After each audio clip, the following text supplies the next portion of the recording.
મિત્રો, મહામંથન મંતવ્ય ન્યૂઝમાં આપનું સ્વાગત છે। ભાવનગરમાં ફરી એકવાર અસામાજિક તત્વો બેફામ બન્યા છે। સામાન્ય રીતે ત્યાંથી પસાર થયેલા યુવક પર કેટલાક અસામાજિક તત્વોએ છરી વડે જીવલેણ હુમલો કર્યો હતો।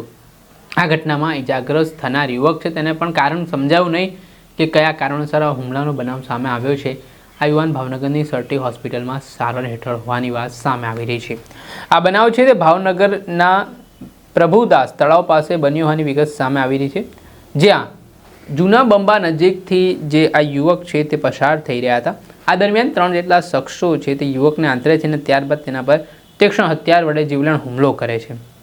અત્યારે હુમલા પાછળનું ચોક્કસ કોઈ કારણ છે તે બહાર નથી આવ્યું, પણ જે યુવક પર હુમલો થયો તે બાબતે લોહીલોણ હાલતમાં તેઓ જમીન પર ઢળી પડ્યા અને ઘટનાના પગલે તાત્કાલિક પોલીસને જાણ કરવામાં આવી, એમ્બ્યુલન્સને જાણ કરવામાં આવીને એમ્બ્યુલન્સની ટીમ ત્યાં પહોંચે છે અને આ જે ઇજાગ્રસ્ત યુવક છે તેને ભાવનગરની સરટી હોસ્પિટલ ખાતે સારવાર હેઠળ ખસેડવામાં આવ્યો। આ ઘટના બાદ વિસ્તારમાં ડરનો માહોલ પણ સર્જાયો છે। આ ઘટનાની જાણ થતાં હોસ્પિટલ પોલીસ ચોકી જે આવેલી સરટી ખાતે ત્યાં આજે અજાણ્યા શખ્સો છે તેમણે જે તીક્ષ્ણ હથિયાર વડે હુમલાની ઘટનાને અંજામ આપ્યો છે તેમની સામે પોલીસે ફરિયાદ નોંધવાની તજવીજ પણ હાથ ધરી છે।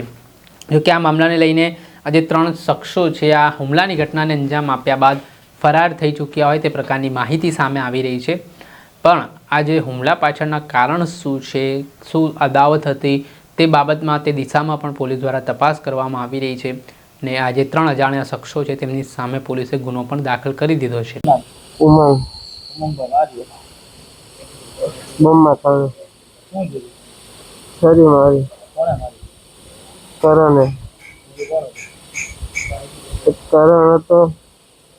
ઋતિક હતો ને સમીર હતો,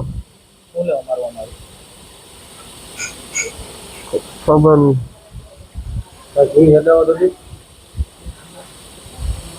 મારી પેલા વાઇફ પતિ ને એના ઘરમાં ભાગીને હોય ગઈ।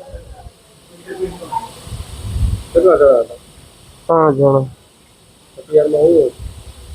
ખરી હતી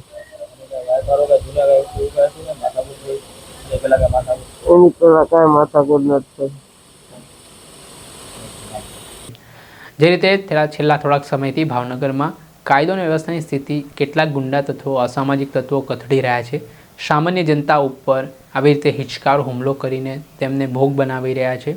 સામાન્ય બાબતોમાં ઝઘડો ઉગ્ર બનતા લોકો હત્યા સુધી પણ પહોંચી રહ્યા છે। એક ચિંતાનો વિષય સમાજ માટે પણ બન્યો છે।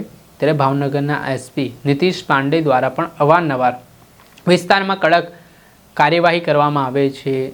વિસ્તારમાં શાંતિ જળવાય, અસામાજિક તત્વોને લગામ કસવા માટે તેઓ ખુદ ફૂટ પેટ્રોલિંગ, ફ્લેગ માર્ચ સહિતને તમામ જે બાબતો છે તે કરે છે, છતાં પણ કેટલાક લુખ્ખા તત્વો સુધરી નથી રહ્યા, પોલીસને સીધો પડકાર ફેંકી રહ્યા છે અને જાણે કે કાયદો હોય જ નહીં શહેરમાં તેવી રીતે જાહેરમાં છરીઓ, તીક્ષ્ણ હથિયાર વડે લોકો પર હુમલો કરીને પૈસા પણ પડાવી રહ્યા છે ને સામાન્ય બાબતમાં ઝઘડો કરીને લોકોની હત્યા પણ કરી રહ્યા છે।